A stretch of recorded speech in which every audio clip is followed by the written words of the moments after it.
السلام عليكم ورحمة الله. النهاردة معانا لقاء مميز جدا عن لعبة مش مجرد تسلية، لكنها أداة قوية لتنمية العقول وصقل المهارات، الشطرنج. اللعبة اللي بتعلم الأطفال التخطيط، الصبر، واتخاذ القرارات الذكية. النهاردة هنناقش خطوة مهمة جدا، وهي إدخال الشطرنج في المناهج الدراسية. نعرف إزاي القرار ده ممكن يساعد في تطوير قدرات الأطفال الذهنية والتعليمية. معانا ضيف مميز جدا، أنا مش هعرفكوا عليه، هسيبه هو يعرف عن نفسه. أهلا بك يا دكتور. اهلا وسهلا بحضرتك. في الأول بقى هتعرفنا عن نفسك بشكل أعمق. دكتور باسم امين، من طنطا. بطل مصر والعرب وافريقيا في الشطرنج، بطل افريقيا 7 مرات.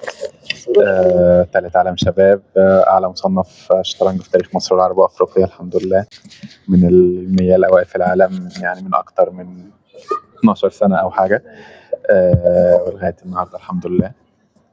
يعني دي ابرز الانجازات كلاعب، وكمان رئيس الجهاز الفني لاكاديميه وادي دجله للشطرنج. طيب حضرتك بتلعب شطرنج أنت عندك كام سنة؟ بدأت وأنا 5 سنين تقريبا أو 4.5 5 بسم الله ما شاء الله. حاليا 36 سنة. آه بلعب من وأنا طفل يعني. بسم الله ما شاء الله. حضرتك سبت مجال الطب ليه أنا بقى؟ بكالوريوس طب طنطا 12. بعد ما خلصت الكلية دخلت الجيش. بعد ما خلصت الجيش بقى كان ما بين اختيارين إن أنا أكمل كشطرنج، كلاعب شطرنج محترف، أو طبعا أكمل في الطب. لكن ساعتها يعني كنت مصنف رقم 1 في مصر والعرب وافريقيا، وكان عندي طموح ان انا انافس اكتر في البطولات العالميه. فالشطرنج محتاج تفرغ، والطب كمان محتاج تفرغ في المجال بقى طبعا الشغل يعني كطب. أكيد. فكان الاثنين مع بعض صعب ان الواحد يقدر يكمل ما بينهم على المستوى العالي. فكان اختياري ان انا اكمل في الشطرنج. شغف بالظبط. طيب ممكن يا دكتور تقول لي ازاي الشطرنج بيساعد في تنمية المهارات الذهنية للأطفال؟ بيعمل ايه بقى؟ الشطرنج طبعا من الالعاب الجميله المميزه جدا، خصوصا للاطفال في السن الصغير. بيتعلموا مهارات كتيره جدا. الشطرنج بيخليهم يكتسبوها، ازاي ينظموا تفكيرهم، ازاي يعرفوا ياخدوا قرار، ازاي يتخيل، ازاي يبقى عنده صبر انه يقعد دور واحد يستمر 4 5 6 ساعات.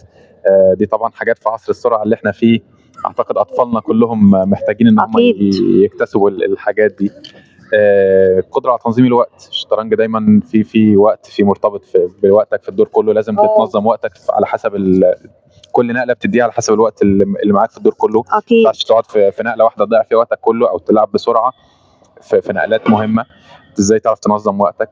يعني عشان كده بيشكل يعني الطفل اللي بيلعب شطرنج اكيد هيبقى مختلف مستقبله عن الطفل. طريقه التفكير نفسها بتختلف، وضع الاحتمالات كل نقله عندك 5 6 احتمالات. فلازم بتشوف الاحتمالات دي كلها، ومش بس بتشوفهم، لازم بعد كل احتمال تفكر لما العب دي طب الخصم هيرد عليا بايه، فتبتدي تفكر في احتمالات الخصم. فبالتالي انت في حياتك عامه اي فعل بتعمله لازم بتحسب رد الفعل اللي قدامك قبل ما تاخد هذه الخطوه. فدي طبعا كلها حاجات مهمه جدا ومهارات مهمه ان الاولاد يكتسبوها في سن صغيره. طيب الحمد لله.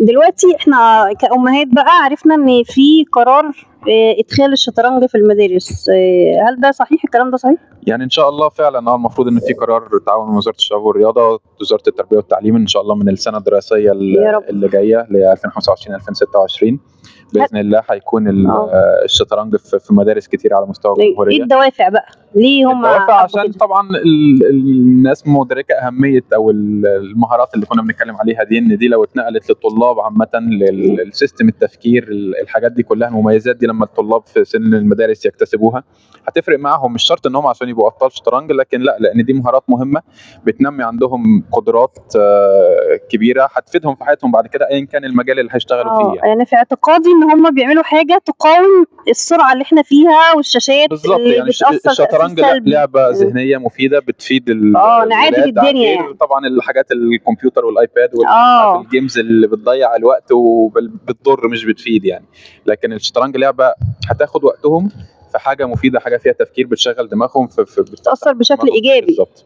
طيب دكتور حضرتك تنصحني او تنصح الاهالي بايه علشان يساعدوا اولادهم على ان هم يدخلوا في مجال الشطرنج؟ يعني ايه النصيحه اللي توجهها لاولياء الامور؟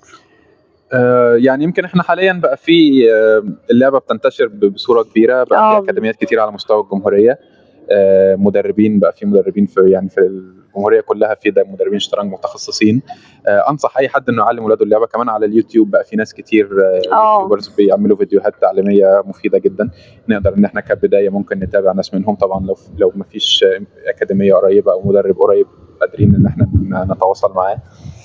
الشطرنج لعبه مفيده زي ما قلنا، هتفيد الولاد كشخصيه كطريقه تفكير. مش شرط ان هو يبقى بطل عالمي، لكن مجرد ان هو يبتدي اللعبه ويتشد للعبه هيستفيد منها. فانا يعني اتمنى ان كل حد على الاقل يعلم ولاده اللعبه. مجرد ان هو لعبه يقدروا ان هو يتعلموا قواعدها ويمارسوها، هتفرق معاهم كتير جدا. طيب، حابة أشكرك جدا على وقتك اللطيف، وأتمنى الناس تستفيد من حضرتك بشكل كبير. شكرا جزيلا. شكرا جدا.